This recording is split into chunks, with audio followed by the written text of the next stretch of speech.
अर्धमृत्यूच्या अवस्थेत म्हणजेच झोपेत देवाचे नाव घेतल्यास काय होते? व्यक्तीच्या शरीरासोबत काय होते आणि त्याच्या आत्म्याची अवस्था काय होते?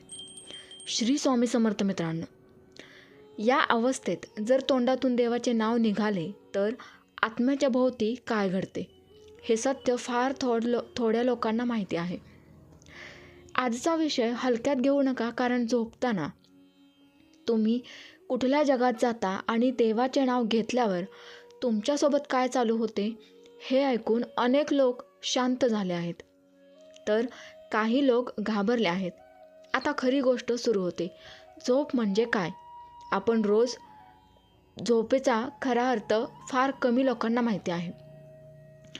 प्राचीन शास्त्रांमध्ये झोपेला अर्धमृत्यू असे म्हटले आहे, कारण झोपेत शरीर निष्क्रिय होते, डोळे बंद होतात, बोलणे थांबते आणि मन हळूहळू बाह्य जगापासून दूर जाते. या अवस्थेत आत्मा पूर्णपणे शरीरात नसतो आणि पूर्णपणे बाहेरही नसतो. ही एक मधली अवस्था असते जिथे आत्मा अत्यंत संवेदनशील असतो. म्हणूनच झोपेपूर्वी मनात असलेले विचार, शेवटचे शब्द आणि शेवटची भावना यांचा परिणाम थेट आत्म्यावर होतो. अर्धमृत्यू म्हणजे नेमके काय? मृत्यू म्हणजे शरीर आणि आत्मा वेगळे होणे. अर्धमृत्यू म्हणजे आत्मा शरीराशी सैल सोडलेला असणे. झोपेत आत्मा स्वप्नांच्या माध्यमातून वेगवेगळ्या स्तरांवर फिरत असतो. कधी भूतकाळात, कधी भविष्याच्या छायेत, कधी अशा जागी जिथे सामान्य माणसाचा प्रवेश नसतो. या अवस्थेत आत्म्याचे संरक्षण कमी असते. म्हणूनच झोपेत भीतीदायक स्वप्ने, दडपण, अचानक धक्का किंवा घाम फुटणे असे अनुभव येतात. हे केवळ मानसिक नाही, हे आध्यात्मिक संकेत आहेत. देवाचे नाव आणि आत्मा. देवाचे नाव हा केवळ शब्द नाही, तो एक कंपन आहे, एक ऊर्जा आहे, एक कवच आहे. जेव्हा माणूस जागेपणी देवाचे नाव घेतो तेव्हा मन शांत होते, पण जेव्हा माणूस झोपेच्या उंबरठ्यावर अर्धमृत्यूच्या अवस्थेत देवाचे नाव घेतो तेव्हा थेट आत्म्यावर परिणाम होतो. त्या क्षणी आत्म्याभोवती एक अदृश्य सुरक्षा वलय तयार होते, जे नकारात्मक शक्तींना दूर ठेवते. प्राचीन ऋषींनी झोपेपूर्वी नामस्मरण का सांगितले? हे केवळ सवय म्हणून नव्हे, तर आत्म्याच्या सुरक्षिततेसाठी. झोपेत जर आत्मा शरीरापासून किंचित दूर गेला आणि त्यावेळी मन रिकामे असेल तर बाह्य नकारात्मक ऊर्जा त्या जागेत प्रवेश करू शकते. पण जर शेवटचा विचार देवाचा असेल तर त्या जागी कोणालाही प्रवेश मिळत नाही. यालाच आत्म्याचे संरक्षण म्हणतात. झोपेत नाव घेतल्यावर नेमके काय होते? देवाचे नाव घेतल्यावर श्वासाची गती बदलते, हृदयाची लय स्थिर होते, मेंदू शांत लहरींमध्ये जातो. या तीन गोष्टी एकत्र झाल्यावर आत्मा सुरक्षित स्तरावर प्रवेश करतो. तिथे भय नाही, अस्थिरता नाही आणि कोणतीही नकारात्मक छाया नाही. म्हणूनच काही लोक म्हणतात, देवाचे नाव घेतल्यावर झोप खूप गाढ लागते, स्वप्ने शांत असतात आणि सकाळी मन हलके वाटते. हा योगायोग नाही, हे आध्यात्मिक सत्य आहे. पण एक गोष्ट लक्षात ठेवा, फक्त तोंडाने नाव घेणे पुरेसं नाही, मन त्या नावाशी जोडलेले असणे गरजेचे आहे. जर नाव घेताना मन भटकत असेल तर परिणाम होत नाही. देवाचे नाव म्हणजे विश्वास, समर्पण आणि शांत स्वीकार. आत्म्याला झोपेत कोणते धोके असतात? बहुतेक लोक असा समज करून घेतात की आपण सुरक्षित आहोत, घरात आहोत, दार बंद आहे, मग झोपेत काय होणार? पण सत्य वेगळे आहे. झोप म्हणजे शरीराची विश्रांती, पण आत्म्याची यात्रा. या यात्रेत आत्मा अत्यंत उघडा असतो, संरक्षणाशिवाय असतो. विशेषतः जेव्हा मन अस्थिर असते. झोपताना जर मनात भीती, राग, मत्सर किंवा निराशा असेल तर आत्म्याभोवती असलेले नैसर्गिक संरक्षण कमी होते. हीच ती वेळ असते जेव्हा नकारात्मक शक्ती किंवा जड ऊर्जा आत्म्याच्या जवळ येऊ शकते. नकारात्मक शक्ती म्हणजे काय? हे विषय ऐकताना लोक लगेच नाकारतात, पण प्राचीन ग्रंथांमध्ये आणि अनेक संतांच्या अनुभवांमध्ये या शक्तींचा स्पष्ट उल्लेख आहे. नकारात्मक शक्ती म्हणजे भीतीची ऊर्जा, दडपणाची छाया, असंतुलित विचारांची कंपना. या शक्ती शरीराला त्रास देत नाहीत, त्या आत्म्याच्या शांततेवर हल्ला करतात. म्हणूनच काही लोकांना झोपेत दडपल्यासारखे वाटते, श्वास अडकल्यासारखा अनुभव येतो किंवा अचानक जाग येते. हे शारीरिक नसते, हे आत्म्याच्या स्तरावर घडते. अर्धमृत्यूची अवस्था सर्वात धोकादायक का?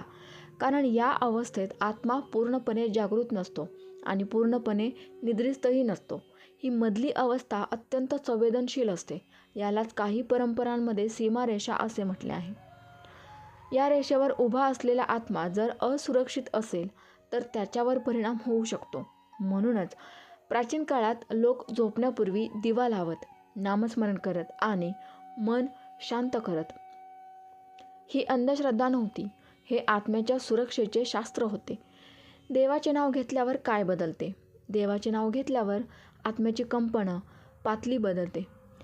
जिथे नकारात्मक शक्ती कमी कंपनावर काम करतात तिथे देवाच्या नावाची ऊर्जा उच्च स्तरावर कार्य करते. उच्च आणि नीच एकाच जागी राहू शकत नाही. म्हणूनच जिथे नामस्मरण असते तिथे भय टिकत नाही. अनेक लोक सांगतात की देवाचे नाव घेतल्यावर झोपेत कोणीतरी पहारा देत असल्यासारखे वाटते. हा भास नाही, ही आत्म्याला मिळणारी सुरक्षा भावना आहे. आत्म्याभोवती निर्माण होणारे कवच जेव्हा मन आणि नाव एकरूप होतात तेव्हा आत्म्याभोवती एक अदृश्य कवच तयार होते. हे कवच भीतीला थांबवते, अस्थिरतेला थांबवते आणि बाह्य हस्तक्षेप रोखते. या कवचामुळे काही लोक गंभीर परिस्थितीतूनही शांत झोप घेतात. त्यांना दुःख स्वप्न पडत नाही, त्यांची झोप तुटत नाही, कारण आत्मा सुरक्षित असतो. पण एक मोठी चूक लोक करतात.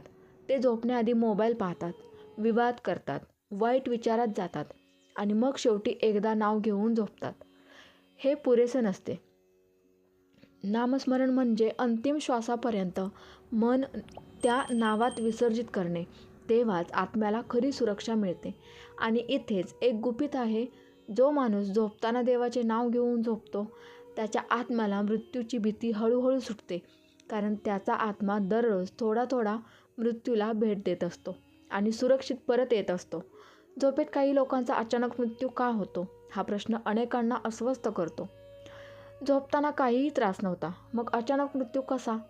शास्त्र शरीराची कारणे सांगते, पण आध्यात्मिक दृष्टिकोन वेगळा आहे.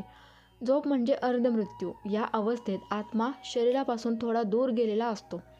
कधी कधी आत्मा परत यायची वेळ येते, पण शरीर त्या क्षणी अस्थिर असते. अशा वेळी जर आत्म्याला आधार नसेल, सुरक्षेची ऊर्जा नसेल, तर तो परत येण्याऐवजी पुढच्या प्रवासाला निघून जातो. म्हणूनच संत म्हणतात, जशी झोप तसा मृत्यू. जो माणूस भीतीत झोपतो तो मृत्यूला घाबरलेला असतो. जो माणूस देवाच्या नावात झोपतो तो मृत्यूला ओळखीचा मानतो. झोपेत घाबरून जाग येणे म्हणजे काय? अचानक श्वास जोरात घेऊन जाग येणे, हृदय जोरात धडधडणे, घाम फुटणे हे अनुभव अनेकांना येतात. हे शरीराचे आजार नाहीत, हे आत्म्याचे इशारे आहेत. आत्मा सांगत असतो, मी अस्थिर आहे, मला आधार हवा. या क्षणी जर माणूस डोळे बंद करून देवाचे नाव घेतले तर काही क्षणात श्वास स्थिर होतो, मन शांत होते. हेच आत्म्याचे संतुलन आहे. देवाचे नाव न घेतल्यास काय होते? जर माणूस झोपताना मन रिकामे ठेवतो किंवा नकारात्मक विचार ठेवतो तर आत्मा असुरक्षित होतो. अशा आत्म्याला झोपेत थकवा जाणवतो, स्वप्ने गोंधळलेली असतात, सकाळी मन जड वाटते.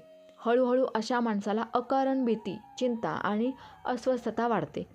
कारण आत्मा रोज संरक्षणाशिवाय अर्धमृत्यूच्या अवस्थेत जात असतो.